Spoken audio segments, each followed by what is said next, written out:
Assalamualaikum warahmatullahi wabarakatuh. Alhamdulillah wassalatu wassalamu ala Rasulillah wa ala alihi wa sahbihi wa man Bapak-bapak, jemaah, ibu-ibu, yang semuanya dalam pagi ini kita semua senantiasa mendapatkan rahmat kasih sayang Allah. Pagi ini kita akan mengkaji surah berikutnya, yaitu surah Al-Ma'un.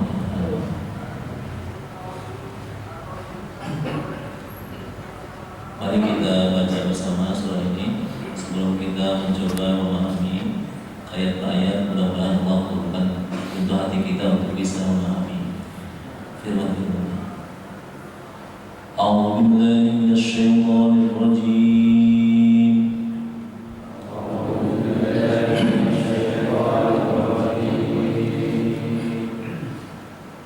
Bismillahirrahmanirrahim.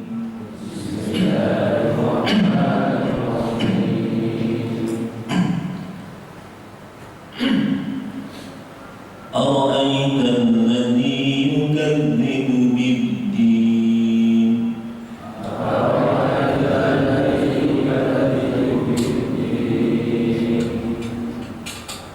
fadzalika alladhi yad'ul yatim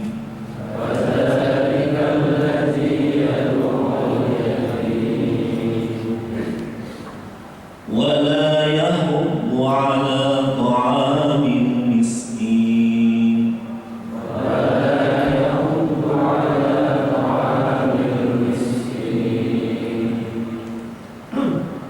fawailun lil musallin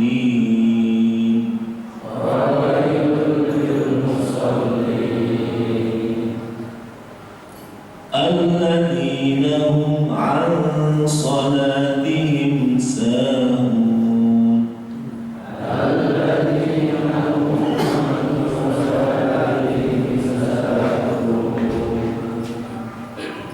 alladhina hum yura'un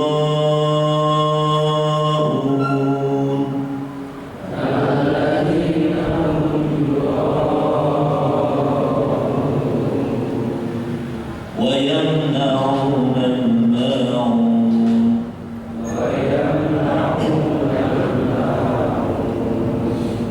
Shadaqallahul azim.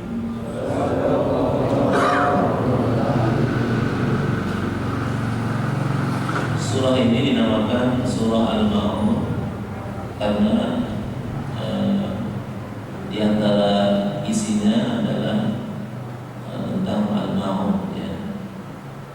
Al-Ma'un itu sesuatu yang berharga, walaupun kecil, walaupun sedikit, ya. Walaupun sedikit, tetapi dia penting. Nanti kita akan uraikan tentang Al-Ma'un itu. Ini dari mulai misalnya zakat, sedekah, ya, sampai ada yang menafsirkan Al-Ma'un itu seperti garam, ya, garam, kemudian martir, tangga, yaitu Al-Ma'un, termasuk Al-Ma'un. Jadi barang-barang yang sifatnya kecil tapi dia penting. Kemudian dimulai surah ini dengan Ara'aita alladhi yukadzibu bid-din. Tahukah kamu siapakah orang yang mendustakan agama itu? Ra'a di sini, ra'aita dengan ra'aitan nas, wa ra'aitan nas itu kan sama dengan ra'a juga. Tapi ra'anya berbeda. Kalau ra'aitan nasa, kamu melihat manusia yadkhuluna billahi afwaja dalam surah An-Nasr, ya. Itu melihat dengan ru'yatul ain, melihat dengan mata kepala. Ra'a melihat dengan mata kepala. Kalau ra'aita di sini artinya apa? Tahukah kamu? Itu artinya melihat dengan ilmu, dengan pengetahuan. Ro'a ilmu, ya. Ro'a dengan arti ilmu. Maka disinilah terjadi perbedaan ru'yat, ya. Ru'yatul hilal itu ada yang menafsirkan dengan ru'yatul hilal melihatnya dengan mata kepala, melihat hilal. Ada juga yang mendefinisikan bahwa ru'yatul hilal itu tidak harus dengan mata kepala, tapi dengan pengetahuan, dengan ilmu hisab, ilmu falak, itu kita bisa menentukan awal bulan tanpa harus melihat hilal. Di situ. Maka sering tidak terjadi adanya kesepakatan ya di antara para ulama dalam menentukan awal bulan Hijriah atau seperti awal Ramadan atau awal Syawal seperti itu karena dari makna ru'yah. Nah, kita harus bisa menempatkan pada konteksnya. Kalau di sini al-aida dari yukadzibuddin itu artinya melihat dengan pengetahuan. Tahukah kamu, terjemahnya, tahukah kamu orang yang mendustakan agama? Fadzalika alladzi yad'u yatim, yaitu orang yang menghardik anak yatim. Anak yatim itu adalah orang atau seorang anak yang ditinggal ayahnya, dia belum balik. Man mata abuhu wa huwa shaghir, orang yang ayahnya meninggal dia belum balik, ya. Itu namanya yatim. Kalau definisi yatim, ayahnya meninggal, pasti kita semua yatim nih, ya. Nah, bapak kita udah lama meninggal, ya. Kemudian wala yakhuddu had itu artinya mengajak atau menyuruh, ya. Menyuruh orang, mengajak orang, menghimbau orang untuk memberi makan orang miskin. Wala yakhuddu ala ta'am miskin, dan dia tidak menghimbau orang untuk memberi makan orang miskin. Al-miskin itu sering kita definisikan adalah orang yang penghasilannya tidak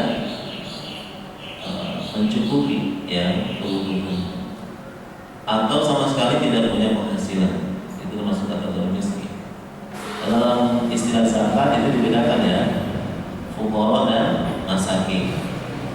Kalau fuqara itu sama sekali tidak punya pekerjaan, sama sekali, ya, nganggur, nggak punya kerjaan sama sekali, nggak punya pendapatan pisan, itu namanya fakir.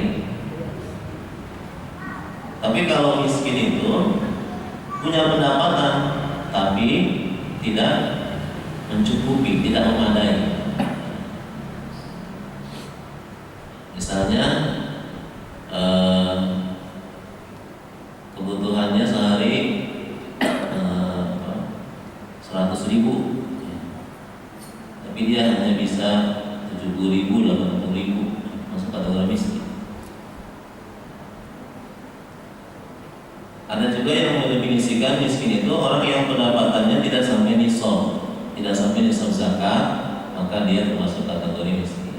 Ya, silakan kita lihat diri kita masing-masing, pendapatan kita sampai nisab zakat atau tidak, ya. Itu wala yakhuddu ala ta'am miskin. Kemudian kata fawailul lil musallin, celakalah orang-orang yang sholat, celaka musallin. Nah, pada kata fawailul musallin di sini ada waqaf lam alif. Itu namanya waqaf mamnu. Artinya tidak boleh berhenti di situ. Berhenti dengan maksud tidak melanjutkan. Misalnya fawailul lil musallin. Ketika kita sholat, ya, kita langsung ruku atau kita langsung pergi, ya. Fawailul lil musallin, kita langsung menerima tamu misalnya. Padahal kalau baca Quran berusaha fawailul lil musallin, celakalah orang-orang yang sholat. Nah, ini wakafnya wakaf qabih, jelek, bisa jadi haram. Makanya harus diikuti diikuti dengan satu atau dua ayat setelahnya. Fawailul lil musallin alladzina hum an sholatihim sahun, yaitu orang-orang yang sholatnya lalai, alladzina hum yura'un, orang yang ria. Ini adalah menjelaskan al-musallin, yang namanya tafsirul Quran bil Quran. Jadi menafsirkan Quran dengan Quran.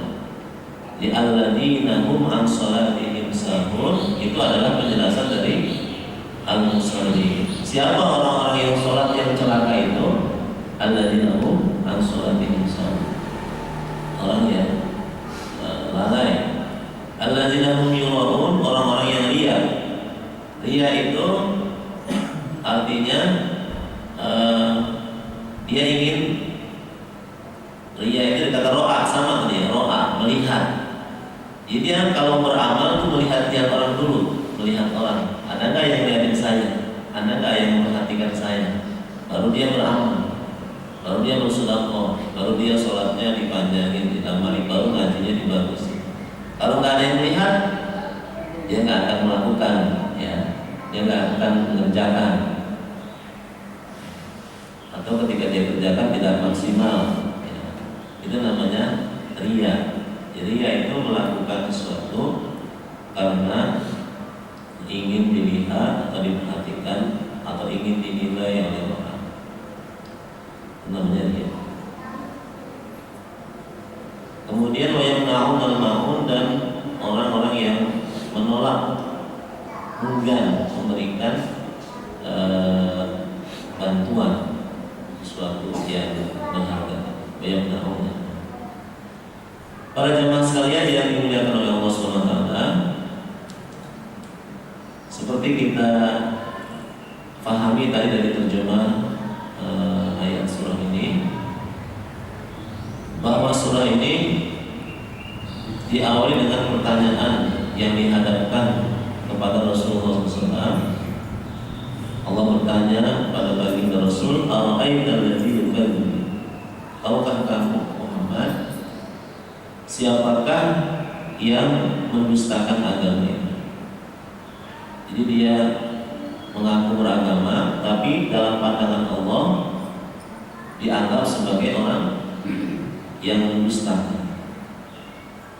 Artinya bohong kalau dia Muslim, bohong kalau dia beriman. Itu kan begitu. Jadi keimanannya, keislamannya itu tidak terbukti di hadapan Allah. Allah menjelaskan ciri-cirinya. Yang pertama adalah fadzalika, yaitu orang yang menghardik anak yatim. Menghardik di sini maknanya yang menghardik itu artinya menolak, ya, enggan memberikan bantuan ketika ada anak yatim yang datang minta pertolongan. Dia hardik, ya, dia bentak, dia usir, namanya menghardik, menolak. Ini jelas kata-kata yang sangat keras, ya. Ya itu juga bermakna orang yang sama sekali tidak peduli dengan anaknya. Ya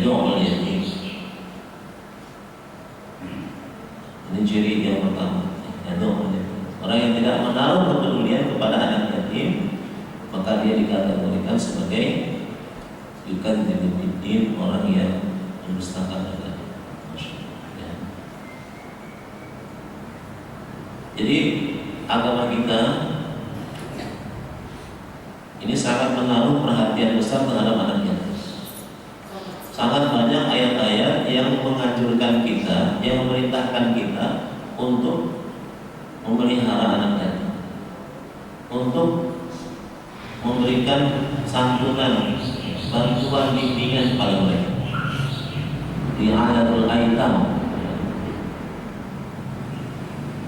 bahkan Rasulullah SAW sudah menjanjikan surga.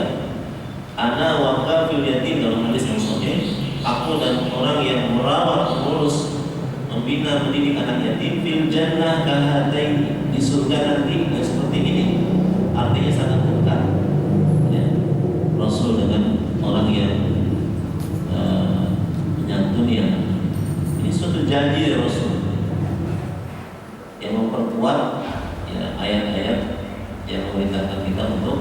peduli dengan zakat. Ya, mengapa demikian? Karena anak yatim ini, kenapa kita sampai diperintahkan demikian?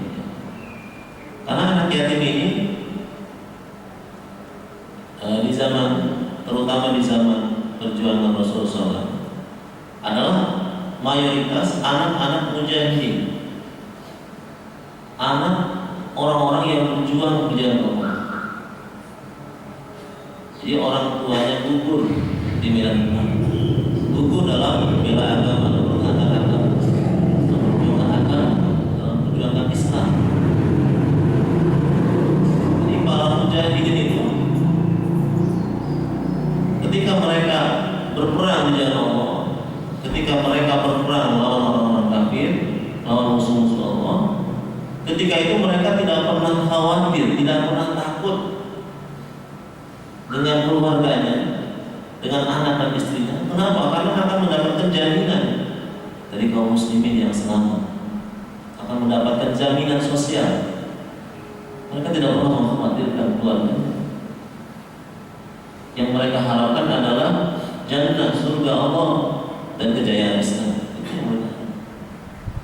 Nah, ketika ada jaminan, ayat-ayat yang banyak, ya, perintah hadis Rasulullah SAW, ya, maka mereka berjuang, tidak lagi memikirkan keluarga.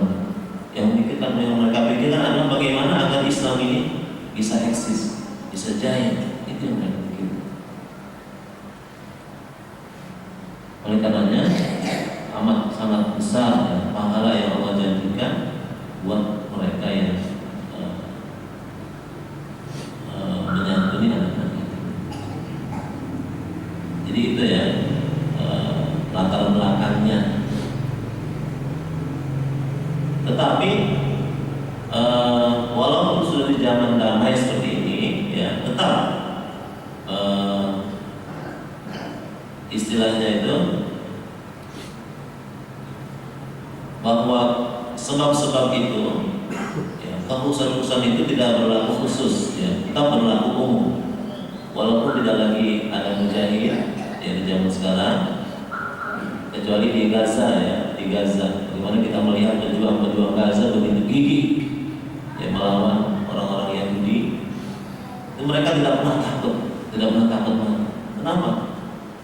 Karena mereka tidak khawatir dengan keluarga mereka, anak-anak mereka akan dijamin kehidupan oleh Allah Subhanahu Wa Taala melalui kaum muslimin yang akan menyantuni. Tapi ada kaidah yang mengatakan bahwa sebab itu, ya, walaupun tidak ada lagi, tetap berlaku. Ya, walaupun tidak ada jihad, tidak ada kaum mujahidin, tetap anak-anak yatim, seluruh anak-anak yatim kaum muslimin, baik mereka yang ayahnya berjuang untuk Islam atau tidak, tetap, ya, mendapatkan perhatian yang sama. Tetapi kita melihat prioritas. Ketika ada dua anak yatim misalnya, yang satu yatim seorang penjuang di jalan Allah, seorang penegak agama, seorang yang memang dikenal sebagai orang yang aktivis dakwah misalnya. Yang satu lagi anak yatim muslim biasa yang tidak ada kontribusinya dengan Islam. Mana yang kita prioritaskan? Kalau kita punya dana yang cukup, tentu semuanya, ya, tidak perlu pakai prioritas. Tapi kalau kita harus memprioritaskan, ini yang kita kuliahkan, ini yang kita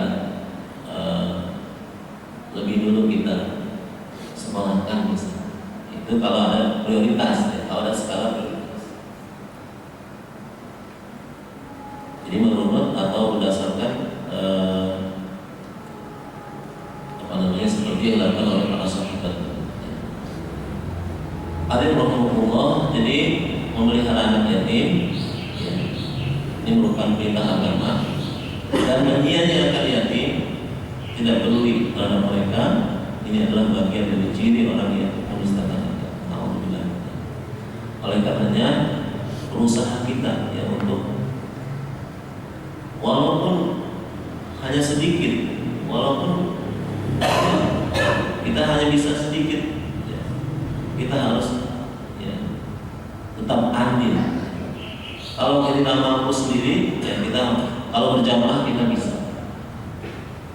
Makanya sih pentingnya ada jamiah, ada organisasi, ada lembaga-lembaga penyantun yatim. Itu untuk menampung orang-orang yang ingin membantu, ya, walaupun hanya sedikit, walaupun hanya ala kadarnya, sesuai dengan kemampuan kita. Kalau kita mampu sendiri, kita satu yatim ini sendiri. Tapi kalau kita tidak mampu, dengan berjamaah, dengan berkelompok, ya, maka insya Allah kita akan mampu, ya, menyantuni anak-anak kita. Dan di bulan Asyura ini, bulan Muharram ini, ada istilahnya apa? Lebaran yatim, ya, Idul Aitam, lebaran yatim. Lebaran yatim itu tidak dikenal dalam agama, yang tidak ada istilah Idul Aitam. Tapi ini ijtihad para ulama kita untuk mengingatkan kaum muslimin agar mereka peduli terhadap anak yatim. Kenapa dipilih bulan Muharram? Karena di bulan Muharram ini kan sunnah puasa, ya, sunnah puasa tanggal 9 dan tanggal 10, Tasu'a dan Asyura. Biasanya habis puasa itu ngapain? Biasanya habis puasa itu ngapain biasanya? Lebaran, ya. Biasanya habis puasa itu lebaran, kan? Nah, kalau puasa Ramadan apa? Lebaran apa? Idul Fitri. Puasa Arafah lebaran apa? Lebaran Idul Adha. Kalau puasa Asyura lebaran apa nih? Ya, lebaran yatim, ya, lebaran yatim, Idul Adha. Ini ijtihad, ya, merupakan semangat dari para ulama untuk mengingatkan kita. Oh, ini bid'ah, betul bid'ah. Ya. Tapi jangan diteruskan, ya. Ini hanya semangat dari para ulama untuk mengingatkan kaum muslimin, ya, untuk menyantuni yatim. Dan bukan sekali, bukan setahun sekali, bukan, ya. Bulan Asyura aja dia duitnya banyak, ya. Di bulan lain dia nggak punya duit, dia kelaparan. Ini hanya sebagai bentuk perhatian kita. Fadzalika alladzi yad'u yatim. Kemudian berikutnya karakteristik orang yang memustakan agama, wala yahuddu 'ala ta'amil miskin, dan dia tidak menganjurkan orang untuk memberi makan orang miskin. Menganjurkan. Jadi bukan hanya membantu, tapi menganjurkan juga. Ini juga memberi kesempatan untuk orang yang tidak punya untuk apa? Menganjurkan. Dia nggak punya duit, saya hanya apa? Hanya mengajak, hanya menghimbau. Dia nggak punya apa-apa untuk membantu orang miskin, tapi dia menghimbau. Jadi orang yang memustakan agama itu sekedar menghimbau saja, nggak mau. Wala yakun ala ta'ala. Sekedar mengajak saja nggak mau, apalagi membantu, apalagi memberi. Ini semangat untuk kita, ya, peduli kepada tetangga kita, pada orang lain, walaupun hanya mengajak. Tidak harus kita melihat hasilnya, ya, dia mau apa enggak, dia ikut atau enggak. Kita dapat pahala dari mengajak itu. Kita dapat pahala dari menghimbau. Orang pada mau bersedekah, mau membantu atau tidak, kita tetap dapat pahala dari himbauan kita, dari ajakan. Jadi jangan melihat hasil. Jadi sama saja, kita orang yang kita himbau itu mau atau tidak, yang kita ajak itu mau atau tidak, kita tetap dapat pahala. Nah, orang yang memustakan agama ini wala yaqulu ala miskin, sekedar menghimbau saja dia enggak. Fawailul lil musallin, ini karakteristik lain dari orang-orang yang memustakan agama adalah dia terkadang juga melakukan fawailul lil musallin. Celakalah, ini ancaman lain buat orang yang memustakan agama. Orang yang memustakan agama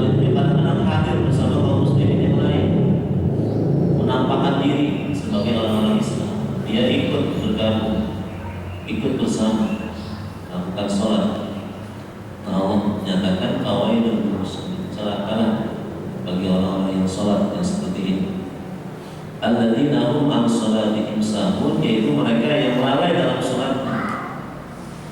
Lalai dalam sholat itu banyak ya tafsirannya. Di antaranya orang yang hanya mengerti gerakan-gerakan saja, hanya mengerti harokat gerakan-gerakan apa tanpa dia memahami maknanya, tanpa mendalami makna. Hanya sekedar gerakan-gerakan saja. Tapi ini tidak ditujukan kepada orang awam. Ini ditujukan kepada al-jidul bidin tadi ya, al-jidul bidin tadi. Kenapa? Karena pada umumnya kita itu tidak mengerti atau tidak paham betul dengan gerakan-gerakan sholat atau dengan bacaan-bacaan sholat. Oleh karenanya kewajiban kita mengaji, ya belajar mengaji seperti ini agar kita memahami makna sholat atau ibadah sholat yang kita lakukan. Ketika kita mengucapkan Allahu Akbar, itu apa maknanya Allahu Akbar? Allah Maha Besar. Artinya yang lain kecil, yang lain tidak bisa diharapkan, yang lain tidak bisa diandalkan, yang lain tidak patut disembah. Semua masalah kalau kita minta bantuan kepada Allah itu adalah kecil. Itu makna Allahu Akbar. Lebih dalam lagi nanti bisa kita bahas. Jika kita mengucapkan ini wajahku wajahnya itu maknanya. Kita mengucapkan alhamdulillahirabbil alamin. Ihdinas shiratal mustaqim. Ketika kita ruku subhana rabbiyal azim, ketika kita sujud subhana rabbiyal a'la, berusaha untuk memahami makna sholat, mana ibadah yang kita lakukan, agar tidak termasuk orang yang sahur, yang lalai. Itu artinya lalai, ya salah satu makna sahur. Makna sahur juga ada yang mengartikan sebagai lalai, artinya ketika sholat dia tidak ingat apa-apa, Allahu Akbar saja, Allahu Akbar, setelah itu nggak ingat apa-apa. Masih untung ingat salam, assalamualaikum, ya selesai sholatnya. Ya repotnya kalau salam juga nggak ingat, ya. Makanya diperintahkan kita sholat berjamaah. Ketika kita berjamaah maka kita akan posisi tawa kita akan kuat. Kalaupun kita lupa, ya lalai, kita akan diingatkan dengan imam, diingatkan dengan jamaah yang lain. Insya Allah sholat kita tuntas kalau berjamaah, ya. Tapi kalau sendiri kemungkinan tuntas, cuma kemungkinan kadang-kadang apa? Rakaatnya kurang atau rakaatnya bertambah, ya. Mendingan kurang, mendingan tambah, Pak. Rakaatnya. Harus pas, betul harus pas. Ya. Jangan boleh lebih, nggak boleh kurang kalau sholatnya. Ya. Makanya alhamdulillah masih ada sujud sahwi, ya masih ada sujud sahwi. Kadang-kadang sujud sahwi juga lupa, saya lupa. Wah lupa rakaat berapa ini? Ntar mau sujud sahwi, ya. Ternyata sujud sahwi juga lupa. Ya. Nah itu termasuk kategori lalai. Lalai, sahur. Tapi bukan termasuk orang-orang yang lalai, orang-orang yang berusaha untuk beribadah kalau dengan baik. Ini lalai di sini kita kembalikan kepada kita bidin tadi. Kemudian alladzina hum yura'un, orang-orang yang riya dalam berbuat kebaikan, berbuat kebajikan dia riya. Tidak ikhlas karena Allah, ya, tidak murni ditujukan untuk Allah, tapi karena ingin mendapatkan pujian atau ingin mendapatkan penilaian dari manusia. Riya ini suatu yang abstrak, ya, suatu yang kata Rasul itu seperti dami bencana, seperti langkah-langkah semut yang sangat sama, yang tidak ada yang mengetahui, hanya kita dengan Allah, hanya kita dengan Allah. Ya, dua orang yang sholat misalnya itu penilaiannya bisa jadi berbeda, jadi dapat nilainya beda.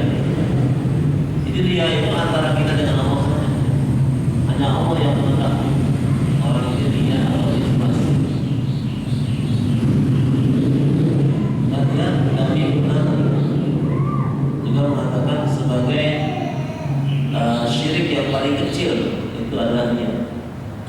syirkul asghar. Karena dia sangat abstrak, dia sangat hampir tidak terlihat. Bahkan kadang-kadang orang yang ria juga nggak merasakan kalau itu adalah perbuatan yang ria.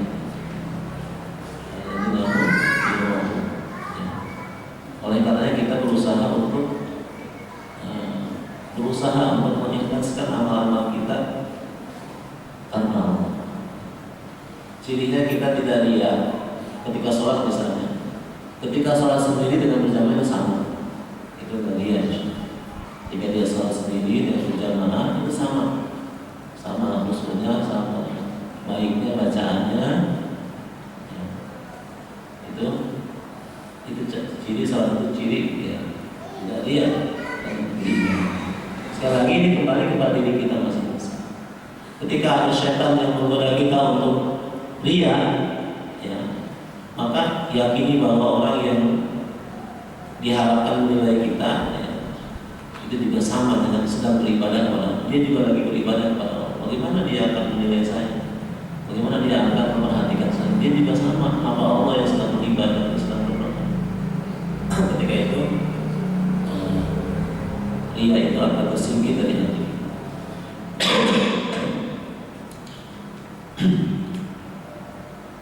Jadi memang seperti yang Ghazali rahimahullah Ihya Ulumuddin itu membahas ria itu banyak. Ya ilmunya seharian juga tidak kelar kalau kita bahas. Yang penting adalah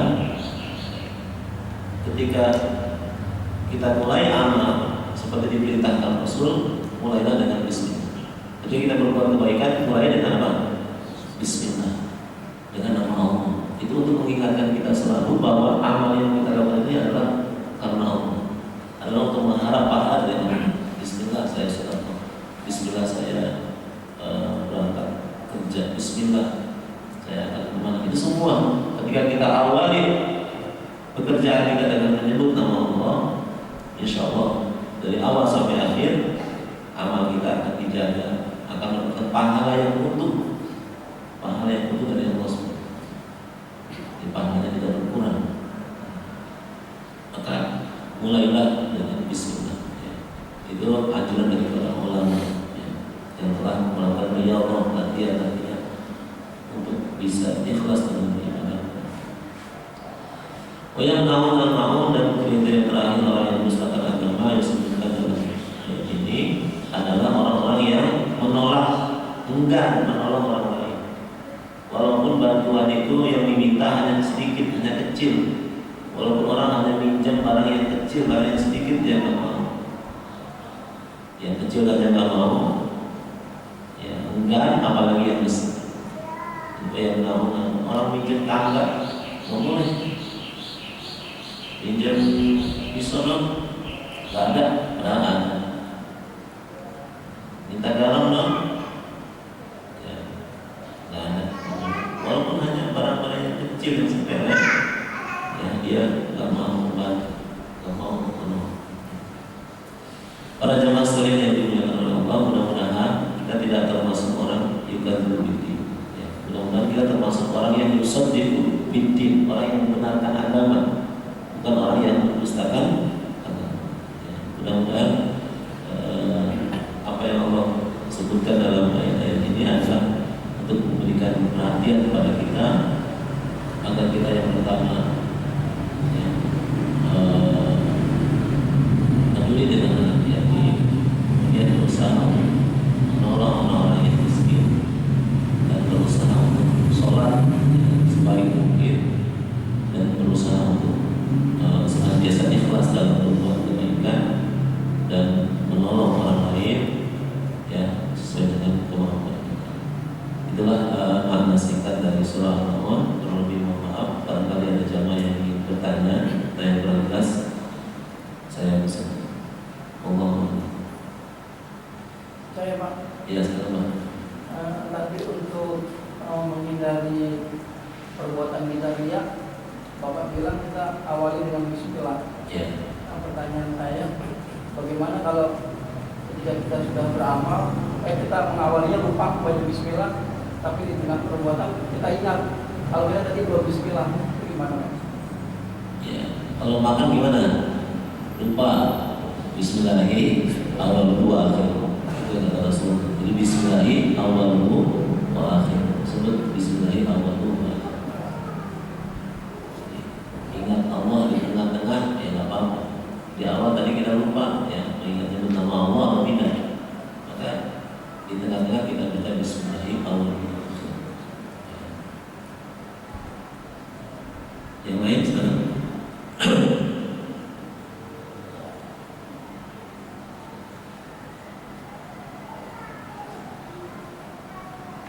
Kalau tidak ada yang kita akhiri dengan doa, apa yang kita kaji yang bermanfaat.